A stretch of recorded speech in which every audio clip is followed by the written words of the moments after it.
Welcome, everyone. Before we dive in, be sure to check our previous videos as well as drop your thoughts, feelings, and lessons in the comments. Like the video and subscribe so you never miss stories like this. Let's get into it. On warm Houston mornings, Officer Jordan Cole woke before sunrise to the smell of pancakes and the sound of his wife humming in the kitchen. Maya moved around their cozy townhome in fuzzy socks, her locks tied up in a silk scarf, singing along to old R&B. He'd come up behind her, wrap his arms around her waist, and kiss her neck until she giggled and swatted him away. Their wedding photos covered the hallway, their weekend trips framed on the walls. To everyone who knew them, they were that couple, young, black, beautiful, and completely in love.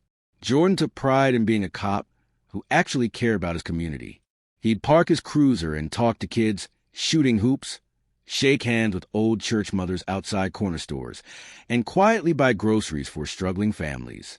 He wasn't perfect, but he tried to be fair.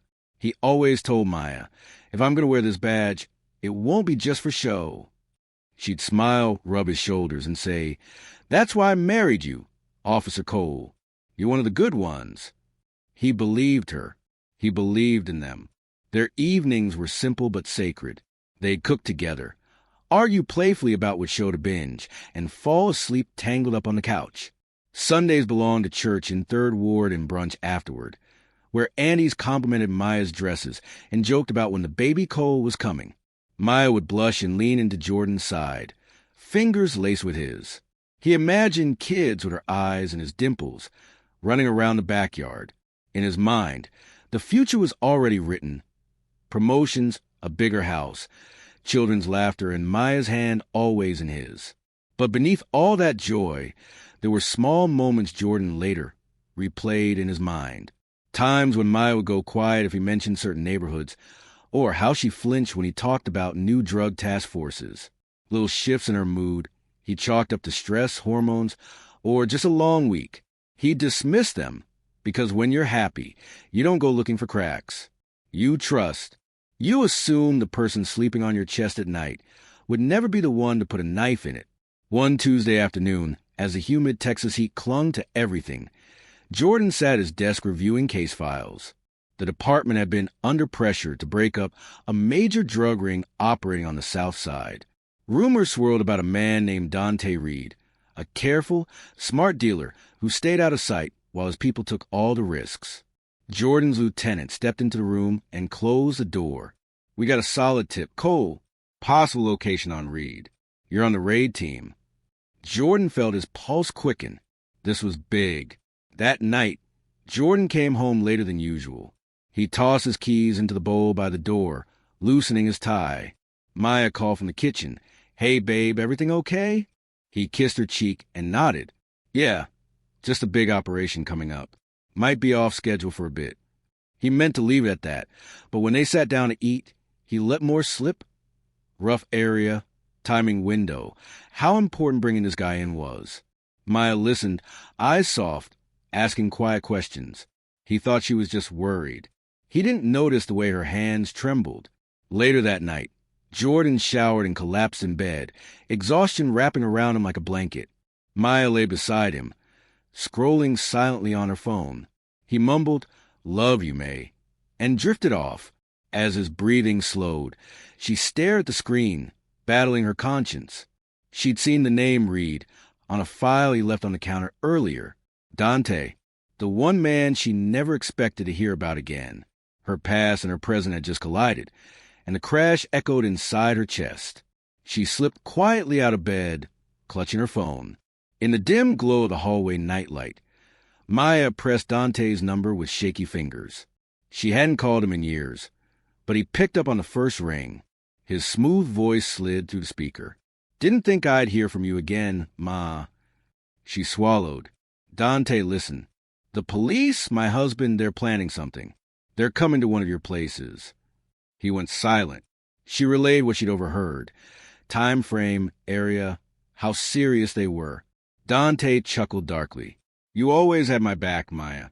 I owe you for this." The word, "oh," hooked her. The raid went sideways from the start. When Jordan's team hit the suspected stash house, They found nothing but dust and abandoned fast food wrappers. No product, no people, no Dante. It looked like the place hadn't been used in weeks.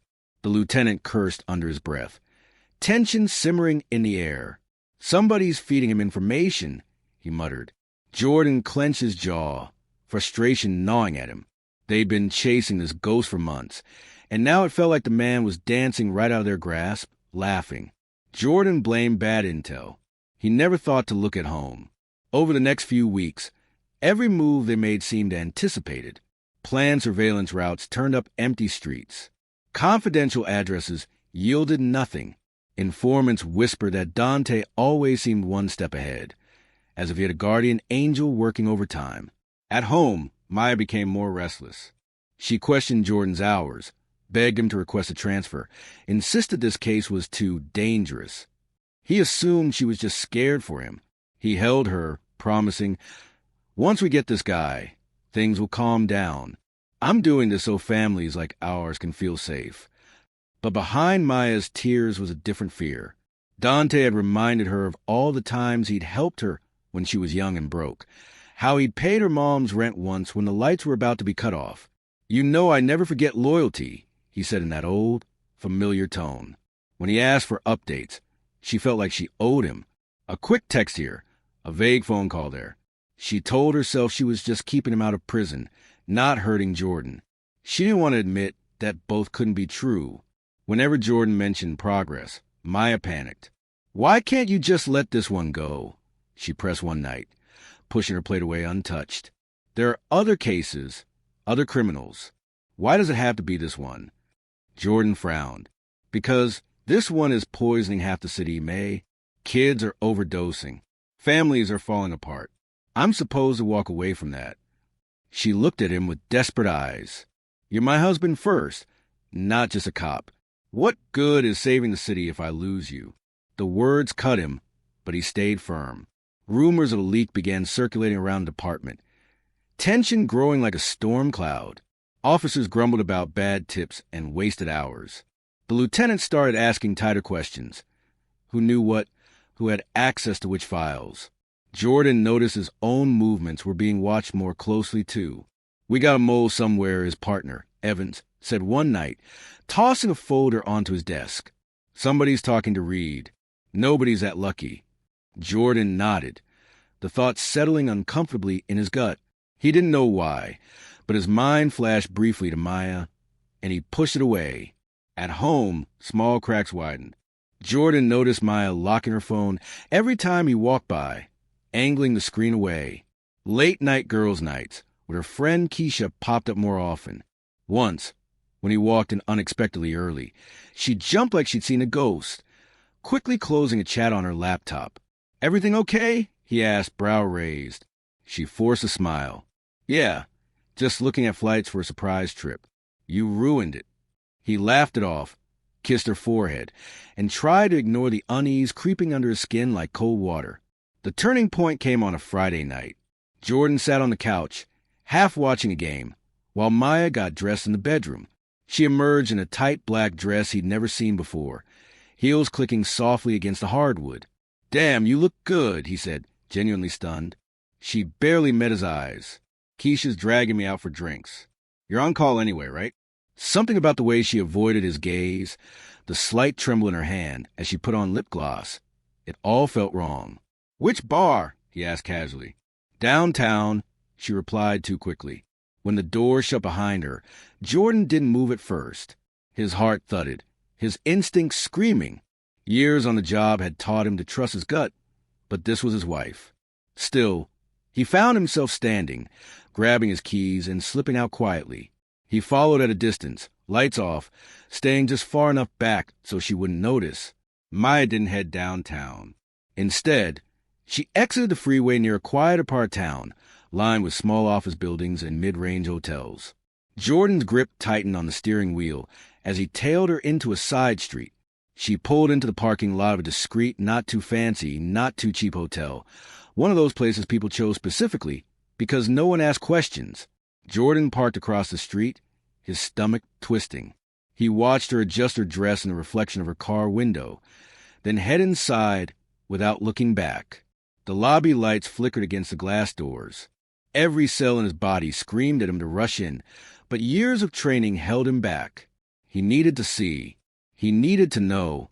So he waited, breathing slowly, feeling like his chest was being crushed. After several agonizing minutes, Jordan slipped from his car and walked toward the hotel. Hat pulled low. He knew how to move without drawing attention. He'd done it on surveillance details countless times. At the front desk, he flashed his badge, voice low. Cole, Houston PD. Need to know which room the woman in the black dress just went to. The clerk, Blanche, checked the computer and gave him a room number. Jordan's legs felt heavy as he headed to the elevator. Every step down the hallway was a slow betrayal. He could hear muffled voices ahead. Outside the door, Jordan paused, his hand trembling as he reached for the handle. The voices inside grew clearer. A man's low, familiar tone and Maya's soft laugh, a laugh he thought belonged to him. He heard the creak of the mattress, her breathy words. You're really pushing it, Dante. He's starting to suspect. Jordan's blood ran cold. Dante, the name he'd chased through files, reports, and late-night briefings. The man poisoning his city, sitting in a hotel room with his wife. Something inside Jordan splintered. He lifted his phone and hit record, needing proof even as it broke him. He listened as Dante's voice rolled out. Smug and lazy. You worry too much.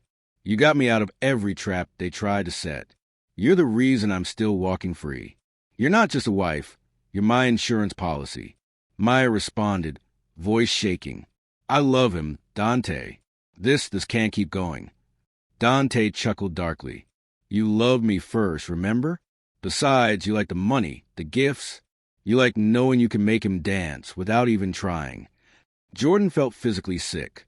Tears pricked his eyes, burning. The woman he shared a bed with had turned his job into a joke. Finally, the pain snapped into something else, clarity. Jordan pushed the door open. It slammed against the wall, making both of them jump. Maya scrambled, clutching a sheet to her chest, eyes wide with horror. Dante sat up slowly, shirt off, tattoos on his chest glistening with sweat, a smirk briefly flashing across his face before he saw who it was. Well, damn, Dante muttered. Officer Cole, I presume. Jordan's world narrowed.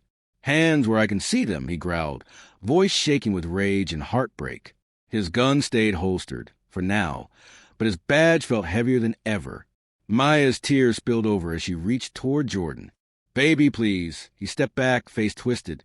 Don't you dare call me that. His voice cracked on the last word. He focused on Dante, forcing his training to kick in. You're under arrest for distribution, trafficking, and a list of charges longer than your ego. Dante raised his hand slowly. You really want to do this here, man? With your wife looking like that? The taunt hung in the air.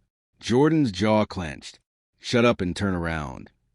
He cuffed Dante, each click of metal echoing like a nail in a coffin. Once Dante was secured, Jordan called in, voice steady despite the storm inside him. This is Officer Cole. I've got Reed in custody. Send a unit to my location. When he ended the call, he finally looked at Maya. Really looked at her. Mascara streaked down her cheeks. Hands trembling.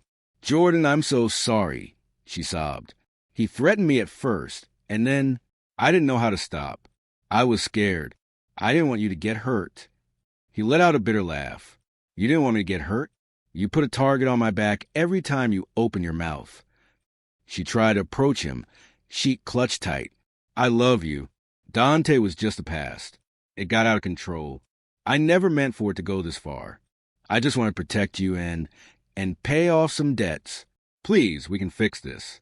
Don't ruin our life over one mistake. Jordan stared at her, the weight of every lie settling on his shoulders. One mistake, he repeated softly. You tipped him off. Over and over. You sabotaged my work. You slept with the man I've been hunting for months. You didn't just ruin our life. Maya, you helped ruin a lot of lives. Backup arrived quickly. The hallway filled with uniformed officers. They froze when they saw Dante Reed in cuffs and Jordan's shattered expression.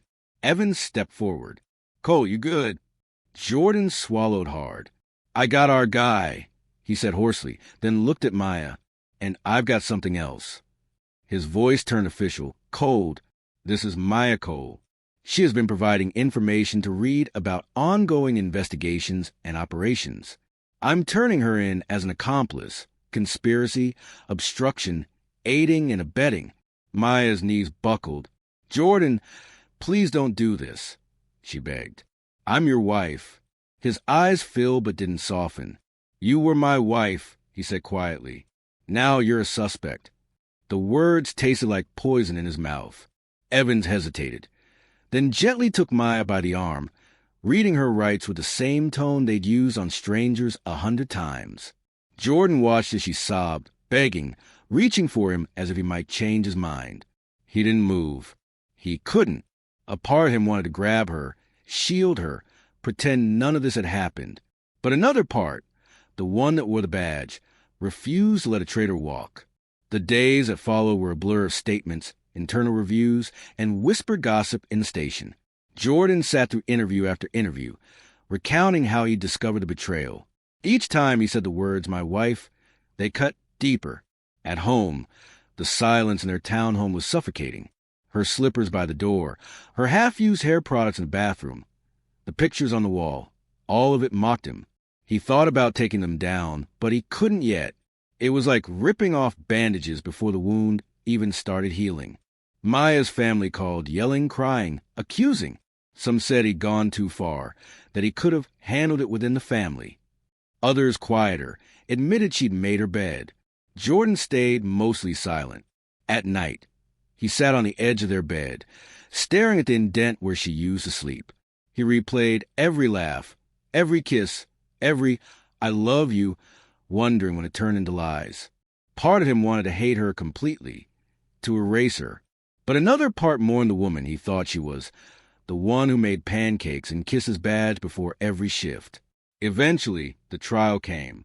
Dante struck a deal, but not enough to walk free. Maya's charges stuck. In court, she wore a plain jumpsuit and shackles, her beauty dim but not gone. When she saw Jordan, her eyes filled with that same desperate pleading, but he couldn't hold her gaze for long. On the stand, he answered questions calmly, voice steady even as his heart bled. Yes, she had access. Yes, she knew sensitive details. Yes, he believed she intentionally passed them on. The prosecutor thanked him. The judge nodded. Maya sobbed quietly as the verdict was read. Months later, Houston Street still hummed with sirens, traffic, and life. Jordan returned to duty, promoted quietly for his role in bringing down Dante's operation, though the congratulations always felt hollow. He still talked to kids on the corner, still tried to make his piece of the city better, but something inside him had hardened. Trust no longer came easily. Yet, as he stood on his porch one evening, watching the sun sink behind the skyline, he made himself a promise. Her betrayal would not define him. He'd lost a marriage, but he would not lose himself. If you enjoyed this story, please like, comment, and share this video with your friends. Subscribe and turn on the notification bell so you never miss a powerful story drop.